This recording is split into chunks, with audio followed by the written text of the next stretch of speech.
Hey everyone, my name is Shea. Welcome to or back to my channel. Today I thought that I would do a little tutorial of how I edit my photos for my Instagram. I just recently created an Instagram for my blog specifically and my brand, I guess you could call it. And I wanted to create a new Instagram because I haven't had one yet that has a specific aesthetic and has the same kind of cohesive color scheme and posts and stuff like that. And so I really wanted to do that. You can go ahead and check it out. I'll also put it up on the screen, but I have kind of this like warm brown vintagey tones to it that I actually use presets for on Lightroom, which I'll get into. And then I'll also go into some of the other apps that I use because there's actually a lot more apps out there that I wasn't really aware of until fairly recently. And I know a lot of people still use Visco, which I still use too. I think it's a good app, but I have recently discovered a lot of other ones that have a lot of really cool effects, so I want to talk a little bit about those at the end. So I'm going to talk through it and then also have whatever I'm doing on my screen also shared, so that way you can see exactly what I'm doing and you can just follow along. Okay, so first I usually start off in Lightroom and we're just going to look at this photo that I just posted not too long ago on my Instagram. This is the raw photo without any edits, and even by itself it still looks really good. It looks nice and I would definitely post this, but I just have some presets that I like to use. So I click on this where it says presets and I bought like this pack and I just kind of go down and see which one I think looks best. And it's good because this pack comes with 4 different types of the same preset because every photo is different. So, you know, some photos might be darker or lighter and the same preset won't look the same on every single photo. So it kind of compensates for if you do have a darker photo or a lighter photo, there's a little bit of tweaks to the same preset, if you understand what I mean. So for me, I prefer this one, the third one. So I click on that, and normally I will still tweak these even if, you know, I think they look good with the preset because, like I said, every photo is different. So like for this, for example, I might want to lessen the contrast so it looks a little bit softer, and maybe bring down some of the shadows. I think I want to do less clarity, so again it looks a little bit softer because of that background. Maybe even add a vignette.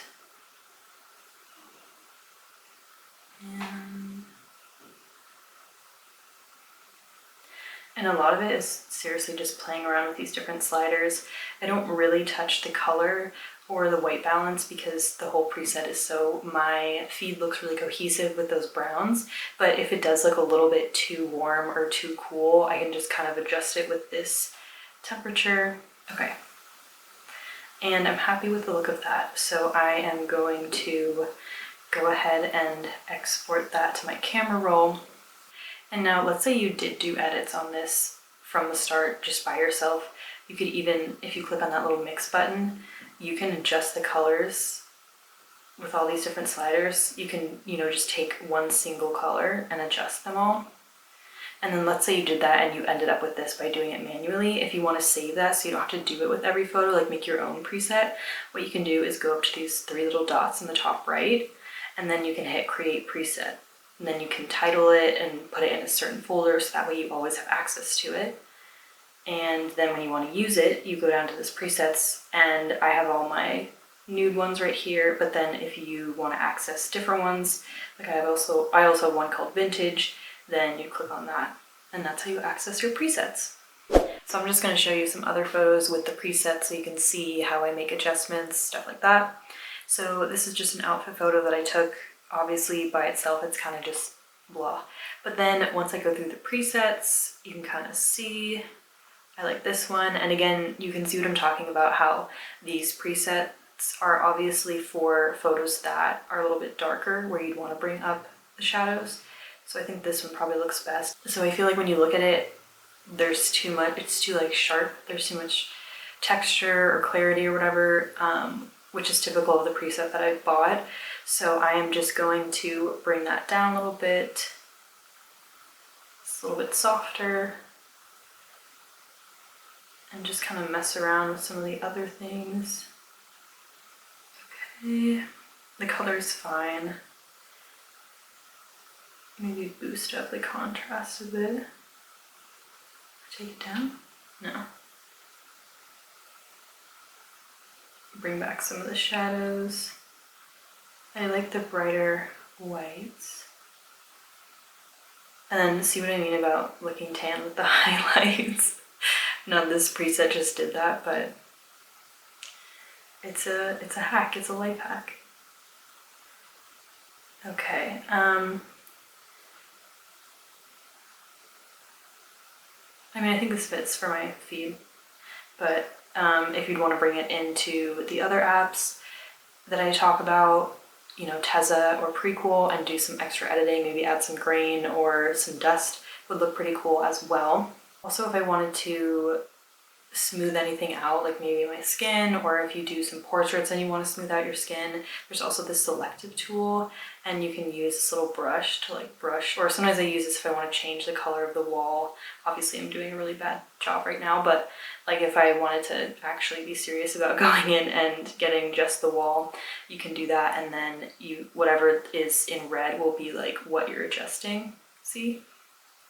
So again, I would do a better job so it doesn't look that bad, but you can use that. Again though, I think that might only be available to you if you have an Adobe account. If not, I think just the regular basic editing is available to you. And same thing for this. I also took this shot on the silky shirt that I have, and you can see that the colors are kind of not great. But then when I put my preset on it, you're like, whoa, totally transformed. So I think I like, sometimes I can't decide.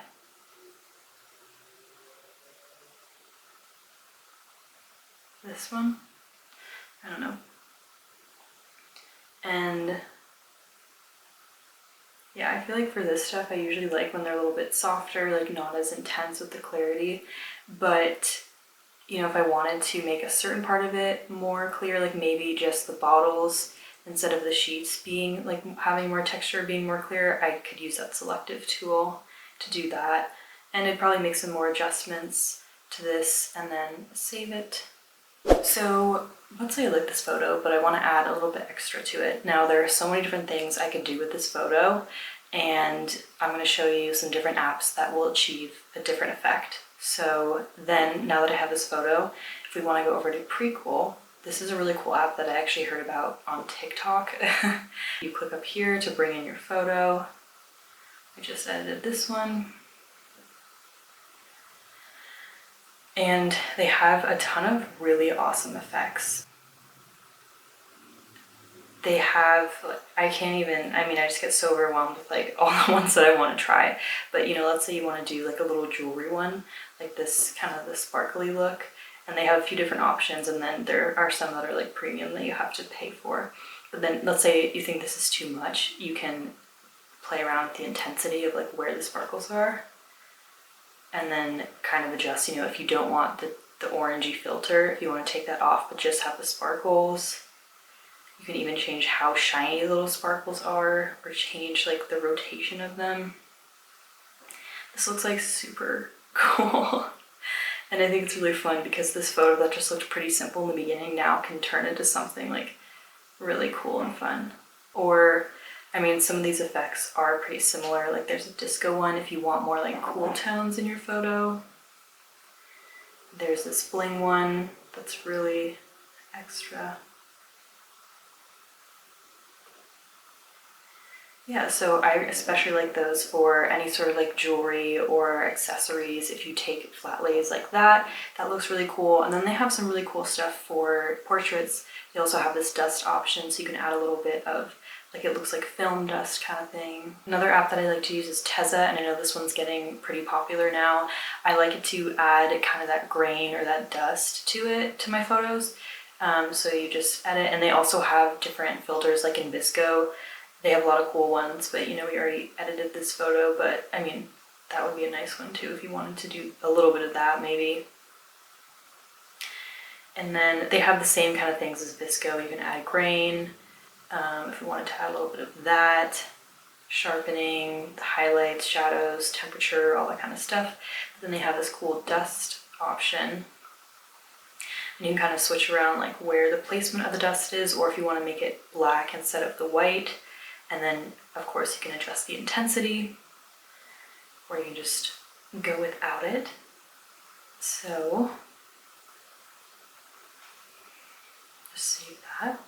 And then the other app that I like to use to help plan out my feed and my Instagram is called Preview. And so before I post, I always bring in my photos into Preview so I can see what the post will look like when it's on my feed. And right now all these photos are already on my feed. You can see the one we just edited is on there. And I can just kind of see if it works cohesively with my style. So this was one I just tried to bring in. I actually don't like it, so I'm just gonna get rid of that. And I'm definitely still working on the cohesiveness of my feed. I think there are some photos that don't really fit, and that bothers me because I want it to look like one of those feeds where you see, oh wow, this looks so nice, and everything looks like it fits so well together. So I'm still working on that, but I think it's all a learning process, and I'm trying to figure out creatively and visually how everything fits together and how to achieve that effect where it looks really nice and like aesthetic. So we're getting there. But I definitely think that the most important thing is kind of either buying a preset or making your own, so that way you can at least have the same kind of basic idea of the color scheme. Okay, so that is the basic rundown of how I edit my photos for Instagram, and it really shouldn't be too hard, especially if you end up getting presets. I definitely recommend looking on Etsy for presets.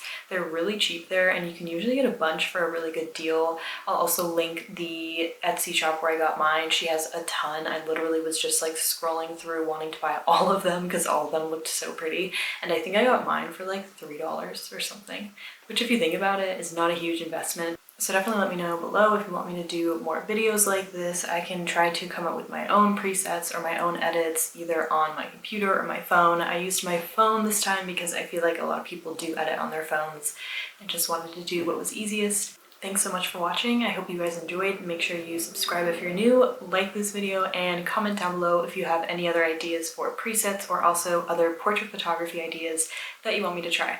I will see you guys next time.